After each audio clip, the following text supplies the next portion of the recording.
जय हिंद मेरे प्यारे साथियों, आप सभी का स्वागत है एमडी क्लासेज के ऑफिशियल यूट्यूब चैनल पे। मेरे प्यारे साथियों, आज के सेशन में एएलपी के सीबीटी 1 25 नवंबर को शिफ्ट 1 में साइंस के जो आए हुए सवाल है उनके एनालिसिस के बारे में, उनके सारे आए हुए प्रश्न जो बच्चों की याददाश्त के पर आधारित हैं उनको लेकर मैं आया हूं। साथियों, एक बात मैं आपको बता दूं जानकारी के तौर पे कि ये जो भी क्वेश्चन है वो याददाश्त पे आधारित है, लेकिन वेरीफाई कर लिया गया है। ये सारे क्वेश्चंस जो हैं याददाश्त पे आधारित है, लेकिन ये सारे के सारे वेरीफाई कर लिए गए हैं। और आइए इसी की शुरुआत हम आपको आज के सेशन में करेंगे। ओके, चले आगे। तो चलते हैं दोस्त, आज के सेशन के एक एक क्वेश्चंस को देखेंगे। रेल पे एएलपी सीबीटी 1 25 नवंबर को शिफ्ट 1 में आज सुबह 10 बजे की बात है, और इसी में जो पेपर आए हुए थे, क्वेश्चन आए हुए थे, इन्हीं का यानी पहले वाली शिफ्ट के क्वेश्चंस को करेंगे। तो चलिए एक एक क्वेश्चन को हम लोग देखेंगे। पहला प्रश्न जो आया हुआ है केमिस्ट्री से हमने लिया है, HCl जल से क्रिया के उपरांत क्या निर्माण करता है। इसमें 4 ऑप्शन आपको दिया हुआ था, ऐसे Cl माइनस, H3O माइनस दिया था, और ऐसे ही और भी ऑप्शन आपको दिया हुआ था, ठीक ना। ऐसे करके ऑप्शन आपको दिया हुआ था। इसका सही आंसर बेटा ये होगा, आप सब जानते हैं इसका सही आंसर क्या होगा, हाइड्रोनियम आयन। आप जानते हैं जब भी अम्ल जो है जल से क्रिया करेगा तो जाहिर सी बात है H प्लस और Cl आयन में बट जाएगा, और यहां पर H प्लस जब वाटर से क्रिया करेगा तो हाइड्रोनियम आयन बनाएगा।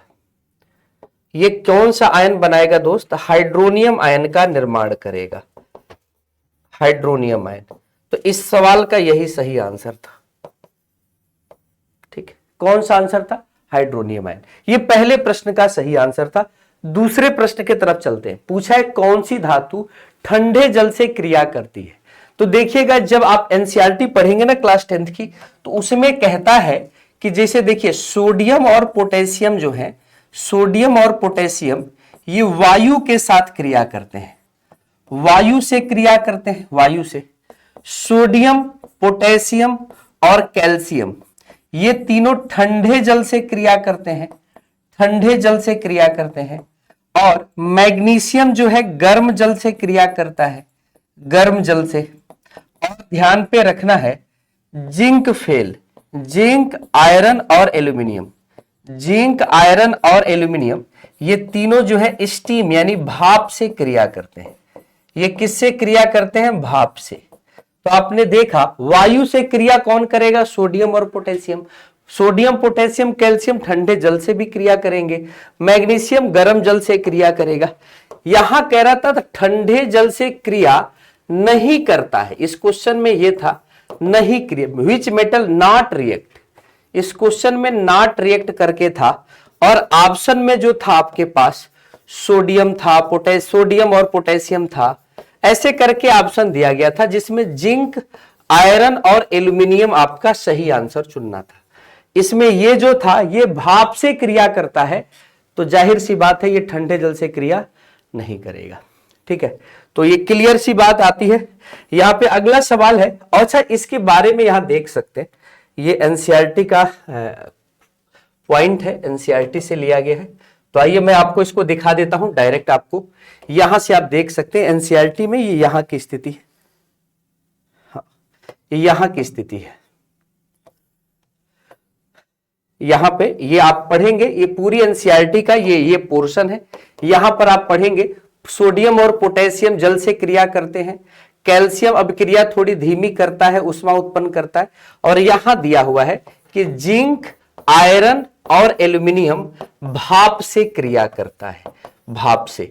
लेकिन यहां पर आप देखेंगे Cu, Ag, Au और Pb ये जल से क्रिया नहीं करता है, ये जल से क्रिया नहीं करता है, जल से क्रिया नहीं करता है। तो इसमें से ऑप्शन शायद नहीं था, ठीक ना। अगर इसमें से ऑप्शन होता तो शायद सबसे सटीक होता, ठीक ना। Ag, Au, Cu, Pb ये जल से क्रिया नहीं करते हैं, ये जल से क्रिया नहीं करते हैं, ठीक ना। तो इसमें जो था ठंडे जल पूछा था, तो इसी को आपको आंसर बनाना था। ये नोट कर लीजिएगा बेटा, आगे के लिए भी हम पूरा आपको क्लियर एक्सप्लेनेशन के साथ चीजें दे रहे हैं। और आपको कहीं मिलेगा नहीं किसी चैनल पे, मेरे वीडियो के बाद मिल जाओ दूसरी बात है। परमाणु क्रमांक का निर्धारण किसकी संख्या द्वारा निर्धारित किया जाता है? तो आप जानते हैं परमाणु क्रमांक जो होता है किसी भी तत्व में, सोडियम में नीचे लिखा जाता है, मैग्नीशियम में नीचे लिखा जाता है। तो ये जो परमाणु क्रमांक है ना, जिसको जेड से दर्शाते हैं, एटॉमिक नंबर क्या है? परमाणु एटॉमिक नंबर ये प्रोटॉन की संख्या होती है। एटॉमिक नंबर क्या होती है? प्रोटॉन की संख्या होती है। प्रोटॉन की संख्या होती है। एटॉमिक नंबर क्या होती है दोस्त? प्रोटॉन की संख्या होती है। प्रोटॉन की संख्या होती है। ये क्वेश्चन था। अगला है 10 किलोग्राम वस्तु का त्वरण 2.5 मीटर पर सेकंड स्क्वायर हो तो आरोपित बल का मान है। ये तो बड़ा बेहतर आंसर होगा, F बराबर m में। और यहां पे आप देख सकते हैं 10 गुणे 2.5 यानी 25 किलोग्राम मीटर पर सेकंड स्क्वायर या 25 न्यूटन, इन्हीं दोनों में से कोई एक आंसर आपको दिया गया होगा। तो जो ऑप्शन के साथ इस क्वेश्चन में खेला होगा, क्वेश्चन आसान था लेकिन ऑप्शन को परेशान कर सकता है। इसका ये भी तो ऑप्शन हो सकता है ना, 10 की घात 5 डाइन, ये भी तो हो सकता है, लेकिन कौन सा ऑप्शन होगा ये नहीं पता है। अगला सवाल है कि अभिक्रिया को संतुलित कीजिए। ये देखिए कॉपर नाइट्रिक एसिड के साथ ही अभिक्रिया कराया हुआ है। यहां पे नाइट्रिक ऑक्साइड है। कहा है ABCD का मान क्या होगा? इसमें पूछा हुआ है ABCD का मान क्या होगा, तो कोई बताएगा इसमें ABCD का मान आपको क्या चुनना है? ठीक है, तो यहां पे ये जो मान आप ए ऑप्शन में देख रहे हैं 3832, यही आंसर होगा। और इस अभिक्रिया को मैं आज के सेशन में भी बताया था, ठीक ना। ये इतनी बड़ी अभिक्रिया एक बच्चे ने याद करके आया तो बताया, वैसे किसी को ये अभिक्रिया याद नहीं थी, कॉपर याद आ रहा है लोगों को, लेकिन किसके साथ था? ये बड़ा अभिक्रिया है। ठीक है, ये देख सकते हैं आप। अगला देखिएगा, तारों का टिमटिमाना किस प्रकाशीय घटना पर आधारित है? तारों का टिमटिमाना किस प्रकाशीय घटना पर आधारित है? मैंने आपको यहां पर भी बताया था कि अगर ऐसा सवाल आता है तो आपको आंसर क्या देना है। तारों का टिमटिमाना वायुमंडलीय अपवर्तन पर आधारित है। ठीक ना, किस पर आधारित है? वायुमंडलीय अपवर्तन। और ये आज का सवाल था, तो इसका आंसर होगा एटमॉस्फेरिक रिफ्रैक्शन। क्या हो जाएगा दोस्त? एटमॉस्फेरिक रिफ्रैक्शन हो जाएगा।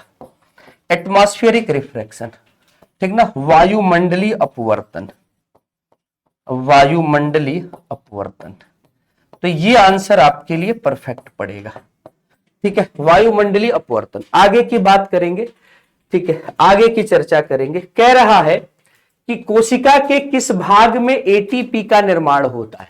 तो आप जानते हैं जो ग्लूकोज होता है, उसी ग्लूकोज को पहले पायरुविक अम्ल में तोड़ देते हैं। किसमें? पायरुविक एसिड में। और इसी पायरुविक एसिड को हम लेके क्या बना देते हैं बेटा? कार्बन डाइऑक्साइड और जल बना देते हैं। ये प्रक्रिया होती है क्रेब्स साइकिल, ठीक ना। तो ये वाली प्रक्रिया, आंसर जो पूछा था वो माइटोकॉन्ड्रिया पूछा था। तो ये घटना कहां होती है? माइटोकॉन्ड्रिया में। और ये होती है कोशिका द्रव, साइटोप्लाज्म में।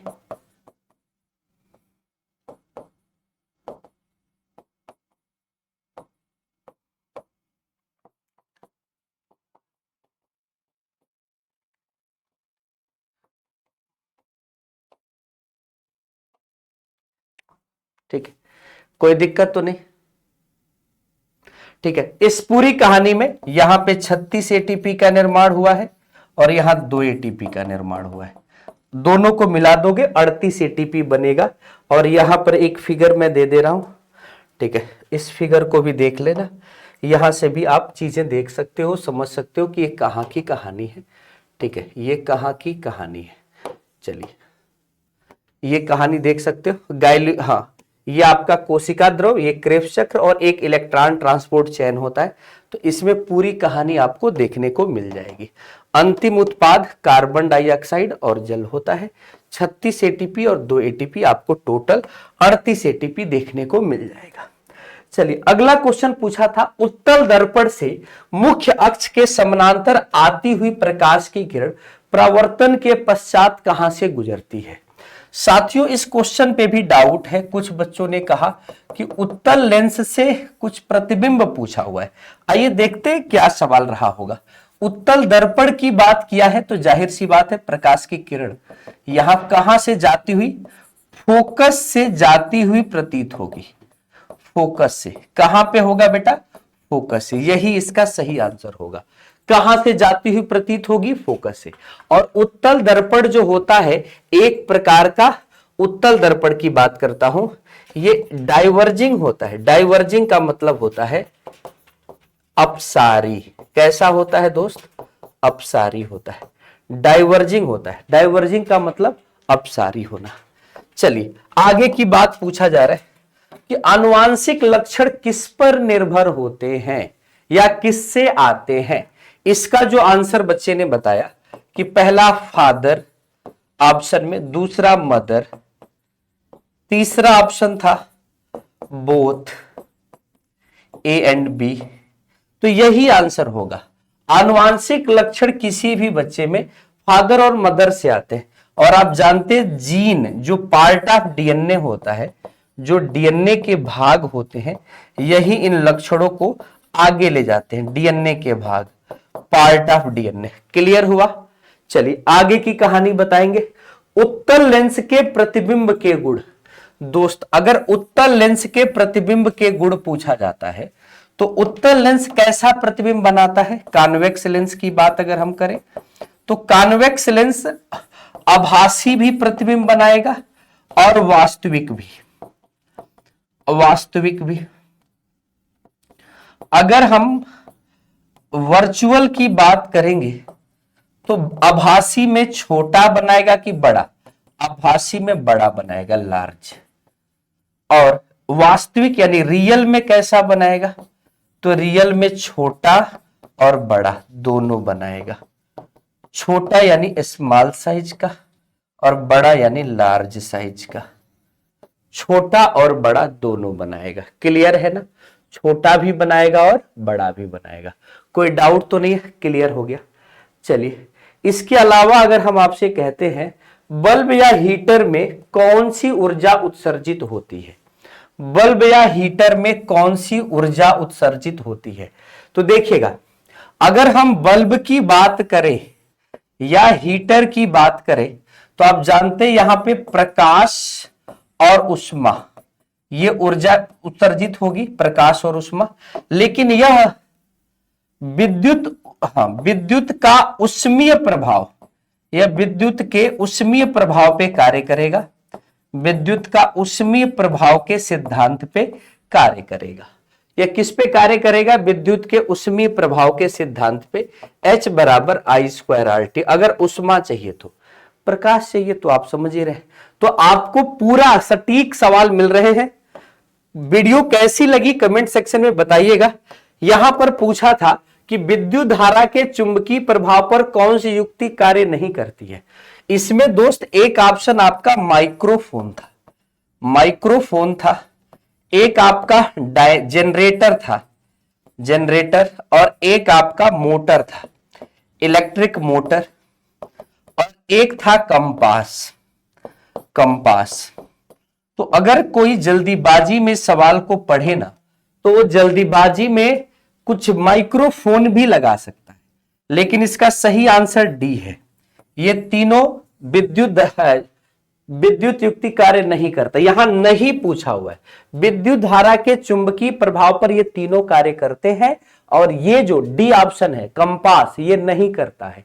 ठीक ना, ये विद्युत, ये चुंबकीय प्रभाव पे काम करता है, ये चुंबकीय प्रभाव पे काम करता है लेकिन विद्युत के चुंबकीय प्रभाव पे नहीं। कंपास में मैग्नेट होता है तो मैग्नेट, ये चुंबक के चुंबकीय प्रभाव पे काम करेगा, विद्युत धारा के चुंबकीय प्रभाव पर यह काम नहीं करेगा। आगे के क्वेश्चन देखिएगा। जेल कैसा कोलाइडी विलयन है। देखिए दो सवाल समझिएगा। अगर साल पूछेगा तो सॉलिड इन लिक्विड बताइएगा, और जेल पूछेगा तो लिक्विड इन सॉलिड बताइएगा, लिक्विड इन सॉलिड। अच्छा आगे चल के इमल्सन यानी मिल्क पूछेगा तो इमल्सन, इमल्सन में क्या बताइएगा, liquid in liquid, liquid in liquid बताइएगा। और इसका एग्जाम्पल मिल्क होगा, दूध होगा, मिल्क, दूध। साल, जेल और इमल्सन। कोई दिक्कत किसी को नहीं ना? चले आगे। कपाल तंत्रिका और मेरु तंत्रिका मिलकर क्या बनाती है? बड़ा बेहतर सवाल है। ये देखिएगा, कपाल तंत्रिका ये आपका ब्रेन है और ये आपकी नर्वस सिस्टम है। ठीक है, यहां पर क्या है दोस्त, यहां पर आप जानते हैं स्पाइनल नर्व निकलती है। स्पाइनल नर्व की कितनी संख्या होती है? तो स्पाइनल नर्व जिसको हम मेरु तंत्रिका कह रहे हैं, स्पाइनल नर्व कितनी होती है दोस्त? स्पाइनल नर्व मेरु तंत्रिका जो होती है ये 31 जोड़ी होती है। कितनी होती है? 31 पेयर।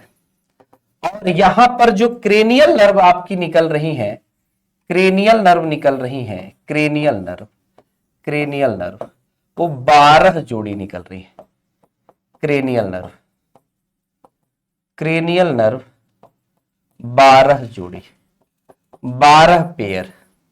अब ये दोनों जो क्रेनियल और स्पाइनल नर्व है ना, ये दोनों क्या बनाती है? Peripheral nervous system. क्या बनाती है? पेरिफेरल, पेरिफेरल नर्वस सिस्टम, यानी परिधीय तंत्रिका तंत्र, परिधीय तंत्रिका तंत्र। ये दोनों परिधीय तंत्रिका तंत्र बनाती हैं स्पाइनल नर्व और क्रेनियल नर्व। साथ में एक और बात बताते हैं आपसे, अगर सेंट्रल नर्वस सिस्टम की बात करते तो ब्रेन और स्पाइनल कार्ड, केवल ब्रेन की बात करें, केवल स्पाइनल कार्ड की बात करें तो ये बनाएगा केंद्रीय तंत्रिका तंत्र। लेकिन नर्व की बात करेंगे तो परिधीय तंत्रिका तंत्र। यहां पे गलती होंगी, ठीक ना? मस्तिष्क की बात करेगा तो बेटा हाँ, मस्तिष्क और यहां पे मेरु रज्जु, ये जो दोनों है ना, ये सेंट्रल नर्वस सिस्टम। ये क्वेश्चन आपको कराए गए थे जब प्रैक्टिस कराए जा रहे थे। ठीक है, आगे की बात करेंगे। यहां पर एक सवाल पूछा, यदि पृथ्वी और वस्तु के बीच की दूरी x है तो उनके मध्य गुरुत्वाकर्षण बल F है। मान लीजिए पृथ्वी है, ये कोई वस्तु है, तो इनके बीच की दूरी अगर x है तो गुरुत्वाकर्षण बल का मान G capital M small m अपान x स्क्वायर है। कह रहा अगर इनके बीच की दूरी 2x हो गई, अगर इनके बीच की दूरी 2x हो गई तो दूरी बढ़ा है तो गुरुत्वाकर्षण बल क्या हो जाएगा? G capital M small m अपान 4x स्क्वायर। तो यहां पर क्या होगा? यहां पर क्या होगा? गुरुत्वाकर्षण बल का 1/4, 1/4 हो जाएगा। कैसा हो जाएगा? गुरुत्वाकर्षण बल का 1/4, गुरुत्वाकर्षण बल का 1/4, बल का 1/4, 1/4 हो जाएगा। ये बात याद रखना। बढ़िया सवाल था ये भी। अगला सवाल पूछा हुआ है, ये क्वेश्चन देखिएगा हाथ से बनाना पड़ा है। इसमें ये फिगर दिया हुआ था और इस फिगर में आपसे पूछा गया था कि भैया ये वाला भाग ए है, इसको बी कह रहे हैं, इसको सी और इसको डी कह रहे हैं। चारों भाग कौन कौन से हैं? तो ए वाला भाग जो है वर्तिकाग्र है। क्या है? वर्तिकाग्र, स्टिग्मा, ये मिलान करना था। बी वाला जो भाग है स्टाइल, वर्तिका होगा दोस्त। और जो सी वाला भाग है ये ओवरी था, अंडाशय था। क्या था? अंडाशय। जो डी वाला भाग था ये क्या था? पुष्पासन था, थैलमस, पुष्पासन यानी थैलमस। तो यही सही पार्ट था, ठीक ना? जैसे डी वाला पुष्पासन, बी वाला जो था वर्तिका और सी वाला अंडाशय, ए वाला सही। ये पूछा था, इसको मिलान करना, बड़ा सटीक सवाल था। ठीक है, चलिए ये इस क्वेश्चन कौन सी ऊर्जा स्थिति, अच्छा एक सवाल पूछा था कि कौन सी ऊर्जा स्थिति पे निर्भर करती है। तो गतिज ऊर्जा के बारे में तो आपको पता है कि हाफ mv² होता है या p²/2m। तो यहां p क्या होता है बेटा? संवेग होता है। कह रहा है स्थिति पे कौन निर्भर करता है? तो स्थिति पे mgh। स्थिति पे कौन निर्भर करेगा? तो आपकी स्थितिज ऊर्जा कौन करेगा दोस्त? स्थितिज ऊर्जा। तो पोटेंशियल एनर्जी जो होगी यही स्थिति पे निर्भर करेगी। पोटेंशियल एनर्जी, स्थिति पे कौन निर्भर करेगा? पोटेंशियल एनर्जी, स्थितिज ऊर्जा। तो 20 सवाल थे, मुझे 17 सवाल ही मिल पाए, 3 प्रश्न नहीं मिल पाए। अगर पेपर दिया और ये एनालिसिस देखी हो, ये बच्चों के याददाश्त पर आधारित है, हो सकता है कि इसमें एक कोई क्वेश्चन बच्चों के याददाश्त के आधार पे गलत हो, बाकी सारे क्वेश्चन इसमें ऑथेंटिक हैं। बाकी कमेंट सेक्शन में अगर कोई सुझाव हो, 2-3 क्वेश्चन और मिले तो जरूर भेजिएगा। आप सभी को बहुत बहुत धन्यवाद मेरे प्यारे साथियों। याद रहे, किसी भी तरह के कोई समस्या होने पर आप अभिषेक सर एमडी क्लासेस के टेलीग्राम चैनल पर बता सकते हैं। ये क्लास की पीडीएफ जो है हम आपको यहां पर भेज दे रहे हैं, ठीक ना। इस टेलीग्राम पे आप बता सकते हैं। एग्जाम से पहले कोई कंफ्यूजन हो, आप यहां भेज सकते हैं। आप सभी के प्रश्नों का यहां स्वागत होगा। बहुत बहुत धन्यवाद आप सभी का। एमडी क्लासेस पर जुड़ते रहिए। और एक सूचना और दे दे, रात में आपको एक और जानकारी बता दे मेरे साथी, रात में 3 क्लासेज आने वाली है। 8 बजे रात में अति संभावित इसी प्रश्न पर आधारित जो सवाल हो सकते हैं वो लेकर मैं आ रहा हूं 8 बजे रात में। अति संभावित प्रश्न पत्र, अति संभावित प्रश्न पत्र की श्रृंखला 9 बजे सत्यम सर मैथ की लेकर आ रहे हैं और 10 बजे रीजनिंग की प्रश्न पत्र की श्रृंखला आ रही है। 8 बजे, 9 बजे, 10 बजे इसी पर बेस्ट प्रश्नों की श्रृंखला आपको देखने को मिलेगी। तो आज का ये सेशन कैसा लगा कमेंट सेक्शन में जरूर बताइएगा। बहुत बहुत धन्यवाद। Thank you so much. मस्त रहिए, जबरदस्त रहिए, जिंदाबाद रहिए।